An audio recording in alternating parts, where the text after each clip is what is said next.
There is a smell of desperation in the air because EV manufacturers, they realize this big problem with their cars that is obvious to anyone who loves cars, and that is the connection between man and machine. And I'm not talking about the design here, because if we look at what designers are allowed to play around with and even put into production today as EVs, I'm very excited for the future. Let me show you a couple of examples of what I'm talking about before we jump into the big problem that we have today with EVs, one of them at least. So up here we have the Hyundai Ioniq 5, and this is a gorgeous looking machine. Oh, almost a little retro with the styling, going back to the 70s design, super sharp and super crisp design, fresh take on what a hatchback could be. People call this an SUV.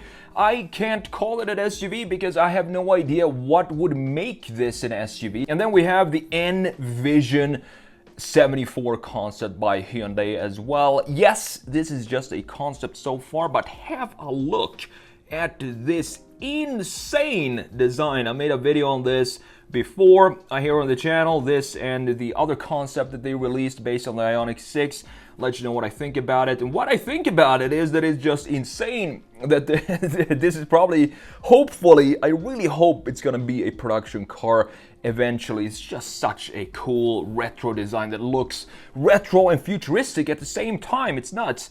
Then we have this supercar, the Lotus Evija down here with holes in the body. Stuff like this you can't do if you're gonna have an internal combustion engine, because how are you gonna cut a hole in here and still have the room for an engine behind the driver? You can't do it. And these are benefits of having electric cars, because you can play around with what's on top of this battery skateboard and design pretty much whatever you like. And we also have the Honda E, super cute retro design that is a typical hatchback throwback to the original hatchbacks, and the graphics as well, super simple and clean design. Moving on, we have the Dodge Charger Daytona concept. I'm gonna talk more about this a little later in the video, because this noise that this makes is pretty special. I think it's a cool idea to do what they did with the noise here, but just look at this styling.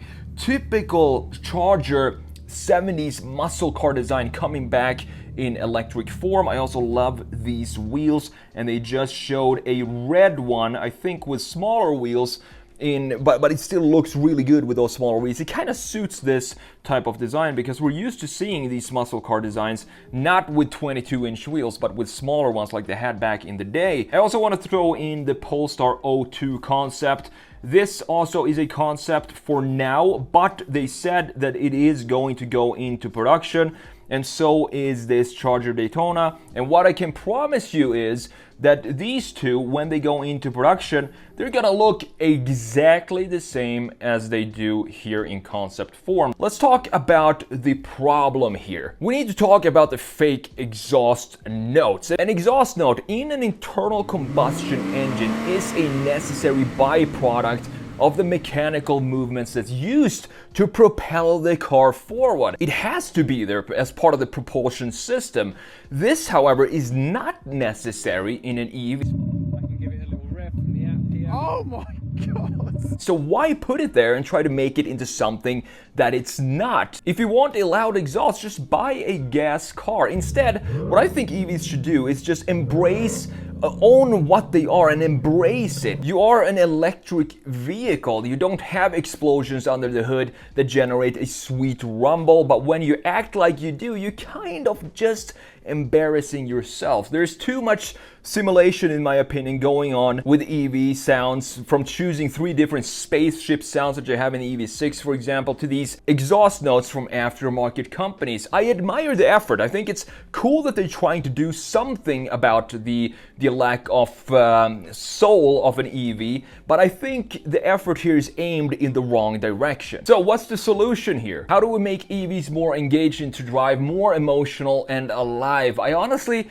don't know if there is a clear solution to this. So I said I wanted to talk more about the Charger Daytona here, because the Charger Daytona has an amplified sound that's actually coming from the electric motors, And this could be a way to do it. It sounds pretty cool, and it sounds even cooler when you know that it's actually coming from something inside the car and not just from speakers. It's like EVs are trapped in this new space between product and automotive design.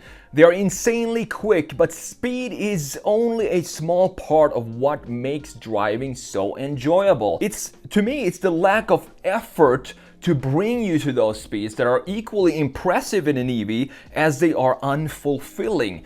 Just put your foot down and all that's indicating that you're going fast is the speedometer. There's no personality in the car. I want to feel with all my senses that the car I'm driving is putting in an effort in using all of its muscles and strengths to get me to where I want to be. It really doesn't matter if I'm driving a Nissan Sentra, for example, or a Lamborghini Aventador. There is still a distinct personality and uniqueness to the experience.